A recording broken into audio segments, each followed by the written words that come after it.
For most Americans, the story begins in 1979 with the Iranian Revolution and the hostage crisis. A group of revolutionary university students took over the American embassy in Tehran and held 52 diplomats hostage for 444 days. To help burn this into the American narrative, the news show Nightline was created with a nightly tally of the number of days since the crisis started. But to really understand, we have to go back to 1953, which is where the story begins for most Iranians. This was the year that the U.S. overthrew Iran's democracy and installed the Shah, a pro-U.S. dictator. In 1951, Dr. Mohammad Mossadegh was the first elected official who was appointed as Prime Minister of Iran by popular demand. He saw that the wealth needed to build Iran was leaving the country because over the past 50 years, its vast oil reserves were under British control at the hands of the Anglo-Iranian Oil Company, later to become BP, or British Petroleum. So Mossadegh became hugely popular for nationalizing the oil industry and taking back the oil. Hugely popular at home, but quite unpopular with the British government. Britain took Iran to the World Court over the matter and lost. They tried to hit Iran's economy by blockading the Gulf and halting trade. They tried to convince the U.S. to assist with regime change, but then President Truman was not interested. However, when U.S. President Eisenhower took office in 1953, Britain was able to persuade him under the Cold War pretext that Mossadegh relied on Iran's Communist Party for power. The newly formed CIA was sent to engineer a coup, codenamed Operation Ajax. Iran's monarch, the Shah, returned to power. He had previously been weakened by the new parliament, a short democratic experiment designed to limit his powers.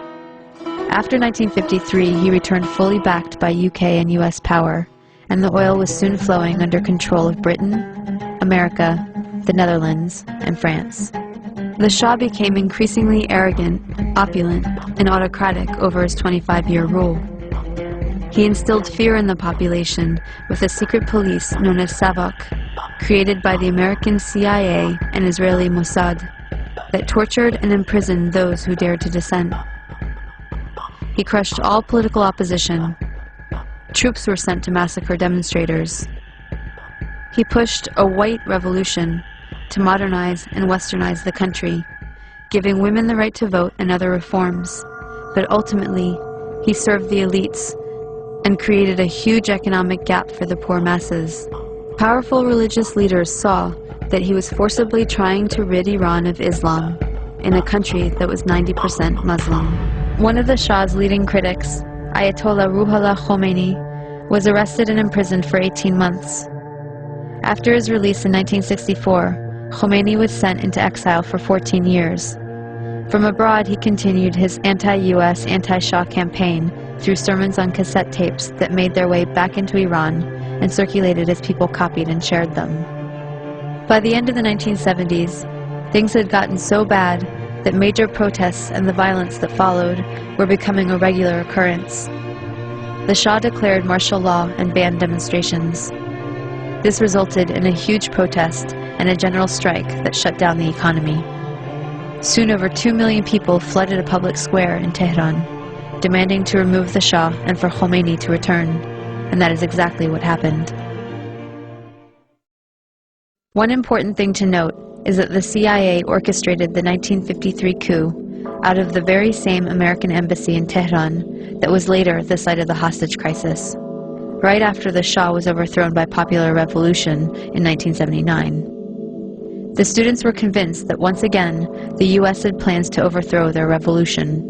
In fact, U.S. President Carter did send a NATO general to instigate a military coup, but it failed.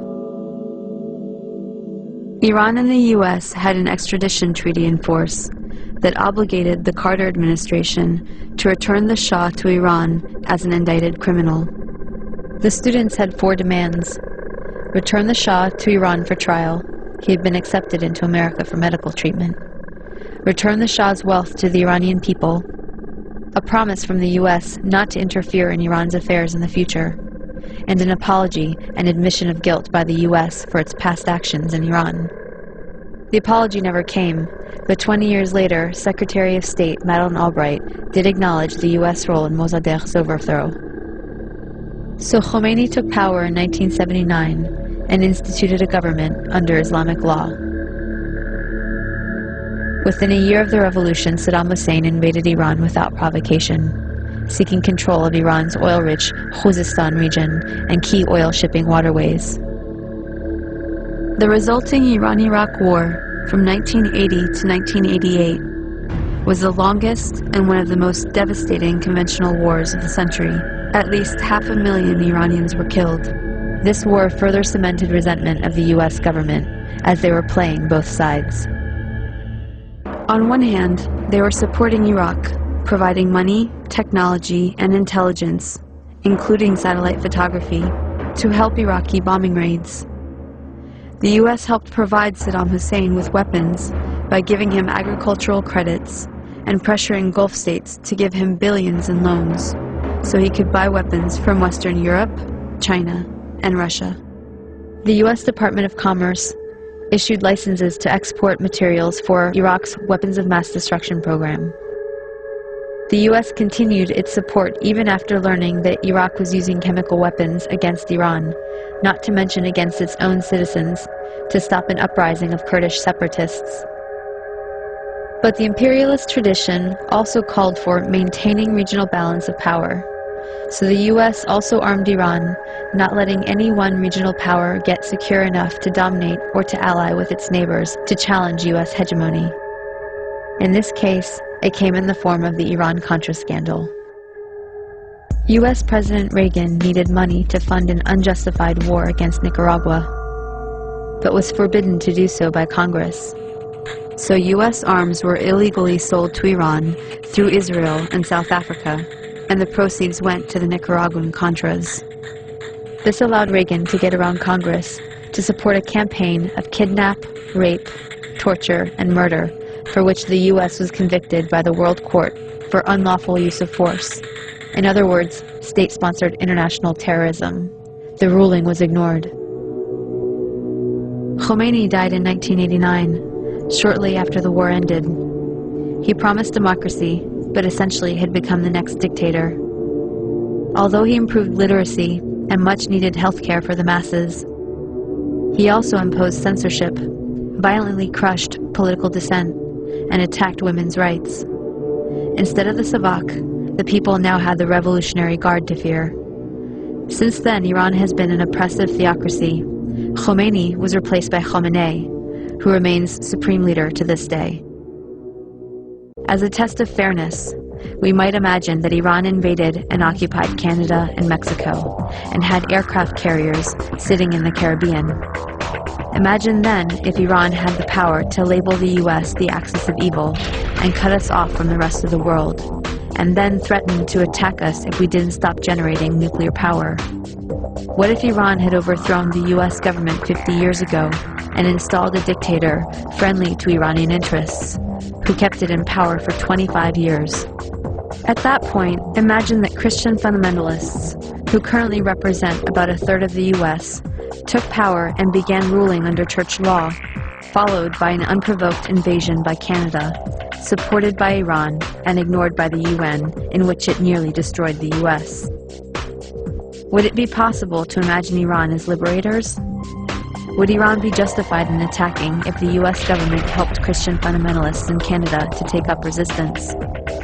Would it be justified to hate and fear all Christians because of the ones that took and abused power in this context? This is not about good guys and bad guys. Both the American and Iranian governments are working against the interests of the people. But the deadly game of chicken was begun by the U.S., and the U.S. has the power to end it. We should look at our current policies and actions against Iran, look at some better options, and figure out a way to change the minds of the people running our government and prevent another criminal enterprise that will cost many more lives. It has been done in the past, and if people take action, it can be done again.